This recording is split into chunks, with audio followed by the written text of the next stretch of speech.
பிரசாந்தா அவர் கொஞ்சம் கொஞ்சம் அவுட்டேட் ஆயிட்டாரே! அவரு சமீப காலமா நடிக்கவே இல்லையே! அப்டின்னு நீங்க கேட்கலாம். ஆனா, அந்த அந்தகன் படம் ஒரு த்ரில்லர் படம்.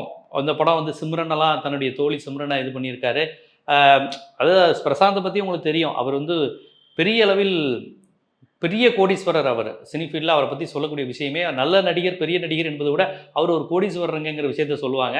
ஸோ இந்த படம் வேற லெவல்ல பிளான் பண்ணி பண்ணியிருக்கோங்கிற மாரி அத சொல்றாங்க. அதனால அதுக்கும் கொஞ்சம் ஒரு எதிர்பார்ப்பு இருக்கு.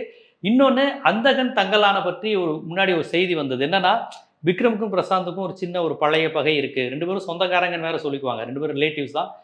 விக்ரம் இடையில ஆக்சிடென்ட் ஆகி இருந்தப்பலாம் இவங்க கண்டுக்கல. அல்லது இவர்லாம் சினி ஃபீல்ட்ல வர முடியாதுங்க மாரிலாம் பேசினதாவும், அதில விக்ரமுக்கும் பிரசாந்துக்கும் ஒரு மனக்கசப்புன்னு சொல்லுவாங்க. இது எந்த அளவுக்கு உண்மை என்று தெரியல.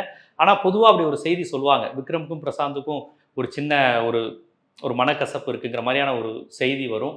அவங்க ரிலேட்டிவ்ங்கிற செய்தி வரும். எனக்கு தெரிஞ்சு அவங்க 2 பேரும் வெளிப்படையா சொல்லாதனால அவங்கள உறுதிப்படுத்த முடியல.